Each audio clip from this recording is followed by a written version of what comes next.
اللہ کے پاک پیغمبر قیامت کا منظر بیان فرماتے ہیں۔ فرمایا جب قیامت کا دن ہوگا، سارے انسانوں کو ننگا کر کے میدان محشر میں جمع کیا جائے گا۔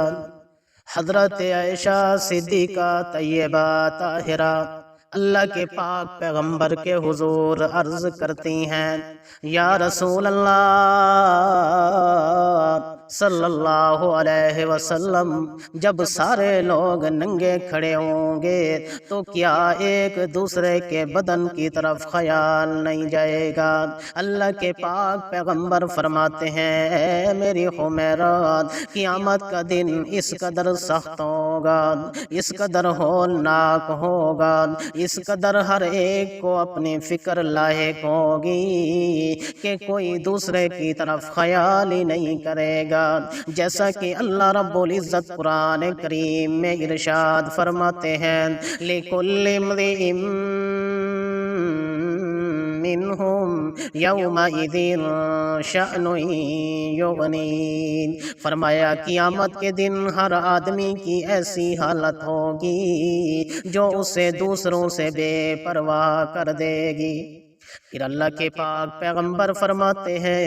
ایسے ہولناک منظر، ایسے خوفناک منظر میں 7 خوش نصیب آدمی ایسے ہوں گے جو اللہ کے عرش کے سایہ میں بڑے اطمینان سے کھڑے ہوں گے۔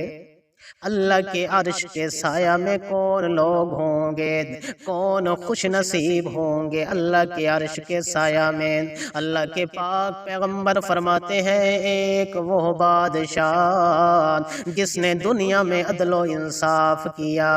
عدل و انصاف کا پلہ تھاما، کبھی کسی کے ساتھ ظلم نہیں کیا۔ فرمایا ایسا بادشاہ قیامت کے دن اللہ کے عرش کے سایہ میں ہوگا۔ دوسرا خوش نصیب، فرمایا وہ نوجوان جس نے اپنی جوانی اللہ کی عبادت میں گزار دی، کیونکہ جوانی کا زمانہ شہوت کا زمانہ ہوتا ہے، صحت اور قوت کا زمانہ ہوتا ہے، شیطان کے بھی تاپڑ توڑ حملے ہوتے ہیں، نفس کے بھی تاپڑ توڑ حملے ہوتے ہیں، زنا کرنے کی پوری قوت اور طاقت موجود ہوتی ہے،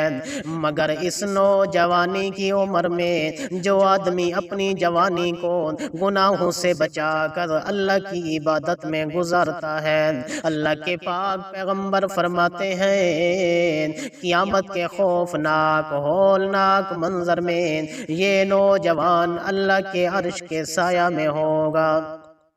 نمبر 3 خوش نصیب، فرمایا وہ آدمی جس کا دل مسجد کے ساتھ اٹکا رہتا ہے، جو ایک نماز پڑھ کے آتا ہے تو اگلی نماز کی فکر میں رہتا ہے، اپنے کاموں کو آگے پیچھے کر کے اپنے آپ کو نماز کے وقت میں بالکل فارغ کر دیتا ہے اور مسجد میں پہنچ کر با جماعت نماز ادا کرتا ہے۔ فرمایا یہ خوش نصیب بھی قیامت کے دن اللہ کے عرش کے سایہ میں ہوگا۔ چوتھا خوش نصیب، فرمایا وہ 2 آدمی جو دوستی رکھتے ہیں، آپس میں محبت رکھتے ہیں، آپس میں اللہ کی رضا کے لیے،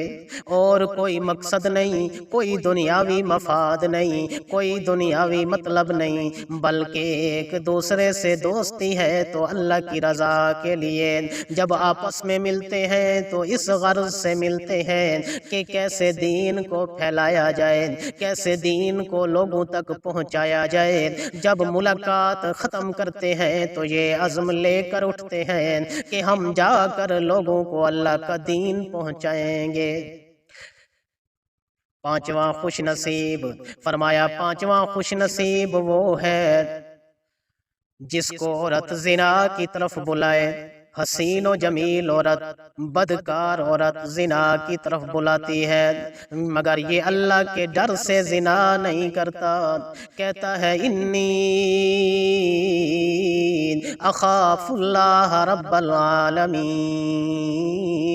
کہ میں تو اللہ رب العالمین سے ڈرتا ہوں، میں زنا نہیں کر سکتا، گناہ نہیں کر سکتا۔ اللہ کے پاک پیغمبر فرماتے ہیں قیامت کے دن یہ آدمی بھی اللہ کے عرش کے سایہ میں ہوگا۔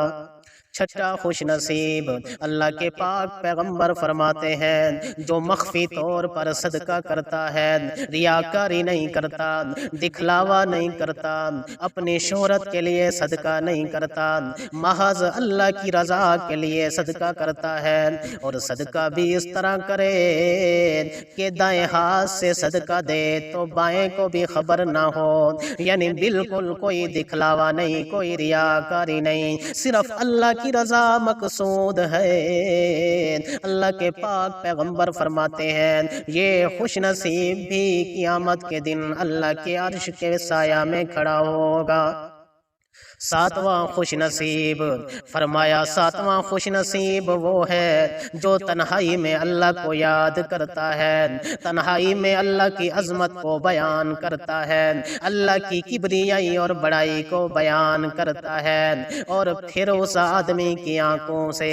آنسو جاری ہو جاتے ہیں اللہ کی بڑائی دیکھ کر، اللہ کی کبریائی دیکھ کر، اللہ کی عظمت کو یاد کر کے۔ اس آدمی